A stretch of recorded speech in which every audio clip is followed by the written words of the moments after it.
Sahabat setia Gowor yang dikasih Tuhan, Shalom. Hari ini adalah Rabu 11 Juni 2025. Hari ini kita memperingati peringatan wajib Santo Barnabas. Kita itu sering ketuker-tuker loh antara yang namanya Barnabas, Barsabas, dan Barabas. Semuanya sama, ada barbarnya, ada as-asnya. Namun nama ini menunjuk pada pribadi-pribadi yang berbeda. Barsabas merupakan nama lain dari Yusuf yang namanya diajukan bersama dengan Matias untuk menggantikan posisi Yudas Iskariot. Namun yang terpilih adalah Matias menjadi rasul. Barnabas adalah pemberontak dari kalangan nasionalis Yahudi yang dibebaskan oleh Pontius Pilatus atas desakan orang-orang Yahudi. Kita tentu masih ingat dalam pembacaan kisah sengsara Pasio kali lalu ketika Pontius Pilatus menawarkan siapakah yang akan dibebaskan, Barabas atau Yesus Raja orang Nazaret ini. Dan mereka berteriak, Barabas, bebaskan Barabas. Sementara yang kita peringati hari ini adalah Barnabas. Barnabas adalah salah satu anggota jemaat perdana di Yerusalem. Ia dikenal sebagai orang yang jujur, yang menjual ladangnya dan hasil uangnya dipersembahkan untuk para rasul. Nama aslinya adalah Yusuf. Ia dipanggil Barnabas oleh para rasul yang artinya anak penghiburan.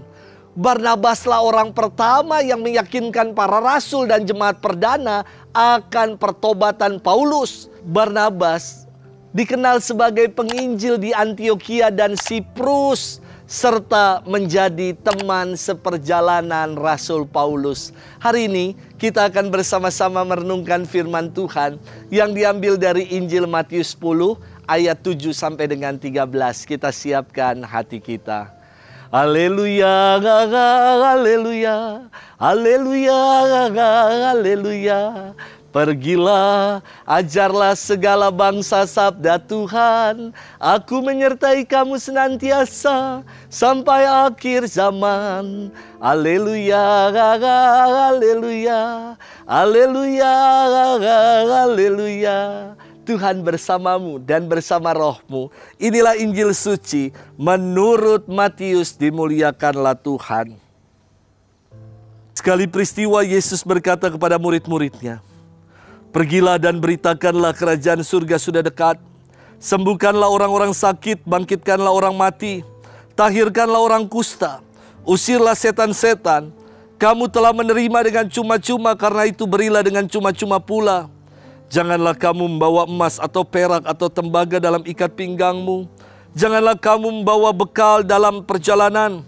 Janganlah kamu membawa baju dua helai, kasut atau tongkat. Sebab seorang pekerja patut mendapat upahnya.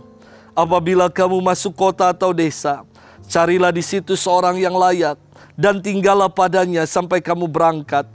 Apabila kamu masuk rumah orang, berilah salam kepada mereka. Jika mereka layak menerimanya, salammu itu turun ke atasnya. Jika tidak, salammu itu kembali kepadamu. Demikianlah sabda Tuhan. Terpujilah Kristus. Sahabat setia Gowor yang dikasih Tuhan, Shalom. Ketika kita berjalan melewati banyak orang yang sedang duduk atau berkerumun dan kita mau melewati mereka, apa yang kita katakan? Dalam bahasa Jawa kita mengatakan derek langkung, numpang lewat. Namun biasanya bahasa yang paling umum kita ucapkan adalah permisi. Ternyata kata permisi ini menarik. Permisi adalah dari kata Belanda, permisi, permisie, ya. Kata ini secara etimologis dari kata Latin per dan missio. Per artinya melalui, missio jalan atau perutusan, diutus melalui jalan atau melalui perutusan. Sahabat setia Gowor yang dikasihi Tuhan, firman Tuhan hari ini mengajak kita untuk menjadi pewarta dan pembawa kabar sukacita dengan cuma-cuma.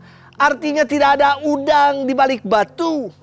Tidak ada motivasi yang tersirat di balik itu. Yang ada adalah tulus dan ikhlas.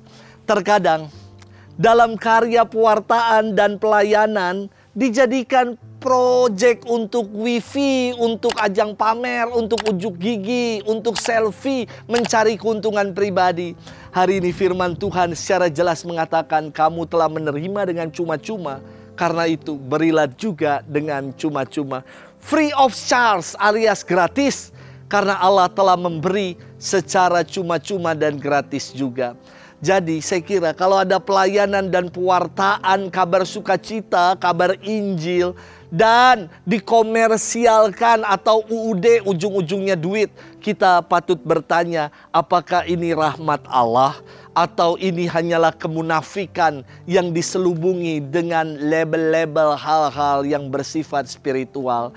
Sahabat setia Gowori yang dikasihi Tuhan, firman Tuhan ini dilanjutkan dengan perutusan para murid dengan tanpa membawa ini dan itu. Maksudnya apa? Jelas.